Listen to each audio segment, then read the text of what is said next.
Hello friends, मैं ब्रजभूषण शर्मा स्वागत करता हूं आपका अपने चैनल पे। मैं आपके सपोर्ट और सहयोग के लिए, आपके रेस्पॉन्स के लिए आप लोग का बहुत बहुत धन्यवाद करता हूं। आप सबका स्नेह और प्यार देखकर मेरे मन अति उत्साहित है। आपके इस स्नेह के लिए मैं आप लोग का बार बार धन्यवाद देता हूं। आज 26 जनवरी का दिन है, स्वतंत्रता दिवस का दिन है। आज मैंने एक इस तरह की वीडियो बनाने का प्रयास कर रहा हूं जिससे हमें आसानी से मालूम हो सके कि हम अपने जन्म तिथि से इष्ट देव हमारे कौन है, हमें किसकी पूजा करनी चाहिए। कभी कभी हम भ्रमित हो जाते हैं, हमें पूजा किसकी करनी है, हम किसी की और की करने लगते हैं।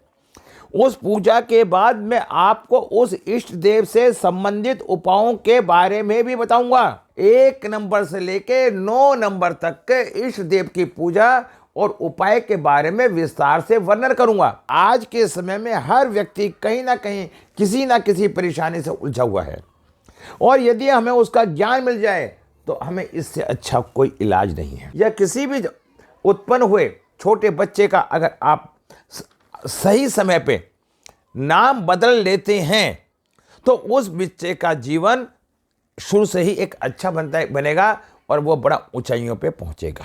दोस्तों, मैंने बहुत देखा है न्यूमरोलॉजी के अंदर। हमारे गोविंदा जी थे, पहले उनका नाम गोविंद आहूजा था, उन्होंने फिर गोविंदा रखा।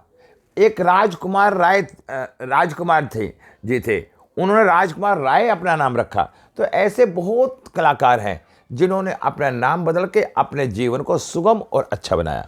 यदि किसी भी व्यक्ति को अपना नाम बदलना है और नाम बदल के अपना जीवन को अच्छा बनाना है तो वो मुझसे कॉन्टैक्ट कर सकता है। मेरी मात्र 1100 रुपये फीस है। कंसल्टेंसी की मेरी फीस 1100 रुपये है। मेरे यहाँ पे क्लासें भी चलती हैं एवरी थर्सडे। गुरु कृपा से मेरे चैनल पे अगर जो भी व्यक्ति मेरी वीडियो को सुन रहा है वो मेरे चैनल पे आके एवरी थर्सडे फ्री की क्लासें ले सकता है जिसका कोई चार्ज नहीं है। दोस्तों, मैं एक थर्सडे के दिन अपने चैनल पे फ्री डेमो क्लास देता हूं। आप मेरे चैनल पे जाएं, मेरी वीडियो देखें और अच्छा ज्ञान की प्राप्ति करें। जन्म तिथि जाने, आपके इष्ट देव कौन होंगे। अगर वो इष्ट देव किसी कारण से गलत स्थिति में हैं तो उनके उपाय क्या होंगे, आज मैं उसका विस्तार से आपको वर्णन करने जा रहा हूं। अपनी डेट ऑफ बर्थ से कैसे जाने कि आपके इष्ट देवता कौन है, इष्ट देव कौन है। इससे पहले मैं जानना जरूरी है कि इष्ट देव की जरूरत क्यों पड़ती है। आपकी डेट ऑफ बर्थ से जाने इष्ट देव कौन है, आपकी इसकी जानकारी हो जाएगी। इष्ट देव कौन है, वह देव या ईश्वर जिस पे आप आस्था और विश्वास रखते हैं, जो आपको हमेशा सपोर्ट करता है। ये दिव्य शक्ति, आदर्श शक्ति हमको सपोर्ट करती हैं, सहयोग करती हैं। ये आपको मालूम है, जितनी भी ये हमारी ओरा होती है ये दिव्य दृष्टि के अनुसार हमारी ओरा बनती है, लेकिन इनका आह्वान आपको ही करना है। जब आप इनका आह्वान करेंगे ये आपके सक्षम आएंगे, समक्ष आएंगे और आपका विधि विधान से यथावत आपकी रक्षा सुरक्षा में मदद करेंगे। आपकी कुंडली में जो आपकी कुंडली से कुल देवता या इष्ट देवता है उसमें आपकी रिक्वेस्ट करनी पड़ेगी। हमें किसी से भी कोई मदद की जरूरत पड़ती है तो हम रिक्वेस्ट करते हैं। अगर हम फेसबुक पर भी किसी को मित्र बनाते हैं तो हम रिक्वेस्ट डालते हैं। इनसे आपकी रिक्वेस्ट करनी पड़ेगी। इष्ट देव जो हमेशा आपकी सपोर्ट करते हैं, आपको सही राह दिखाते हैं, आपको परेशानी से निकालते हैं, ये हमारे इष्ट देव। अब आपको कैसे पता चले कि हमारे इष्ट देव हैं कौन, हम किस इष्ट देव को बुलाएं और जो हमारी मदद करने के लिए आए और हमारी मदद हो। अक्सर लोग यह सवाल करते हैं हम किस देवी देवता या भगवान की पूजा करनी चाहिए। वैसे किसी देवी देवता की पूजा करते हैं, अपना आराध्य मानते हैं, ये आपका व्यक्तिगत निर्णय है। आप किसी की भी पूजा करेंगे फल तो उससे भी मिलेगा। यदि आप अपने आराध्य देव की पूजा करेंगे तो उसका फल आपको कई गुना ज्यादा मिलेगा। आपका व्यक्तिगत निर्णय है। आप अपनी इच्छा से किसी भी देवी देवता को पूजा कर सकते हैं, लेकिन अगर आपने अपनी डेट ऑफ बर्थ से जाना कि आपका इष्ट देव कौन है। इष्ट देव का संबंध हमारे कर्मों और हमारे जीवन से होता है। इष्ट देव पूजा करने से आपको शुभ फल की प्राप्ति होती है। इष्ट देव हमारे घर की नींव है। अगर घर की नींव मजबूत होती है तो घर पर परेशानी कम आएगी। हम डेट ऑफ बर्थ से जैसे 1 से लेकर 9 नंबर तक हमारे इष्ट देव कौन है? जो हमारा भाग्यांक होता है, हमारी पूरी डेट ऑफ बर्थ का जो टोटल होता है वो हमारा भाग्यांक होता है, उसका नंबर क्या है? सबसे पहले तो हम जन्म तिथि की टोटल करें और जो टोटल आए उस नंबर से पता करेंगे कि आपका इष्ट देव कौन है और कैसा है। नंबर 1, अगर डेट ऑफ बर्थ का टोटल 1 आता है तो आपको 1 नंबर स्वामी सूर्य हुआ।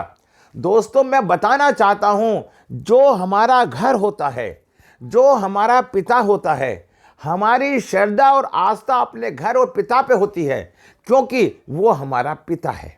इसी तरह से जब हमारा जन्म होता है, हमारा भाग्यांक जो होता है वो भी हमारा पिता तुल्य होता है। उसकी दिव्य शक्ति, अदर शक्ति हमारी हमेशा अदर शक्ति बनके हमारी हमेशा मदद करती है और हमें आगे लेके चलती है। अब जैसे 1 नंबर, अगर आपका 1 नंबर है, आपको 1 नंबर के स्वामी कौन होते हैं? सूर्य। हमें सूर्य भगवान की पूजा करनी चाहिए, क्योंकि एक सूर्य है प्रकाश, सूर्य प्रकाश उजाला। अगर हम सूर्य के सानिध्य में रहेंगे तो हमेशा सफलता की सीढ़ियां चढ़ेंगे। और आपके इष्ट देव हुए राम जी, क्योंकि 1 नंबर का संबंध भगवान श्री राम से है। सूर्य देव और शिव जी की भी आराधना कर सकते हैं। रविवार के दिन आदित्य हृदय स्तोत्र का पाठ कर सकते हैं। सुबह सूर्य को जल अर्पित कर सकते हैं। रविवार के दिन खाने के बाद गुड़ जरूर खाएं। आदित्य हृदय स्तोत्र का भी पाठ कर सकते हैं, क्योंकि अगर हम आदित्य हृदय स्तोत्र का पाठ करते हैं तो हमें काफ़ी बातों का ज्ञान होता है। सूर्य की उपासना करें, स्थापित करें।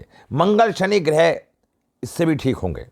शनि की उपासना करें, तिल का तेल चढ़ाएं, उत्तर दिशा में वाटरफॉल की तस्वीर लगाएं, ब्लू कलर का पेंट करें, 5 मुखी रुद्राक्ष की माला पहने, ग्रीन कलर के पर्दे लगाएं, लाल गोले पहने, हर महीने उसे बदलें, उतरी हुई मोली को जल में प्रभावित कर दें, नॉर्थ दिशा में पानी का जहाज लगाएं, नॉर्थ दिशा में झरना लगाएं, नॉर्थ दिशा में फवारा लगवाएं। ये हमारा 1 नंबर होता है, तो हमें इसके उपाय करने चाहिए।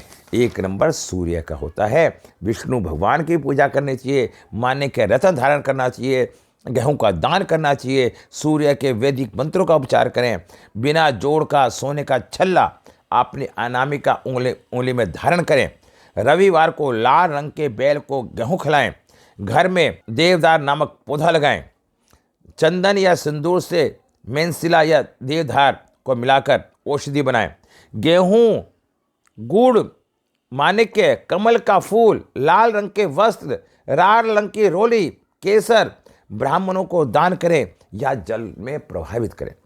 दोस्तों, इसके साथ साथ यदि हम योगा करते हैं, सूर्य नमस्कार करते हैं, नाड़ी शोधन करते हैं, तो उससे भी हमारा सूर्य प्रबल होता है। उगते हुए सूरज को हमें देखना चाहिए और उगते हुए सूरज को हमें नमन करना चाहिए, उसे जल देना चाहिए। इससे भी हम जीवन में सफल रास्ते की तरफ चलते हैं। अगले एक वीडियो के साथ आपको मिलूंगा। कल फिर मिलते हैं एक नई वीडियो के साथ।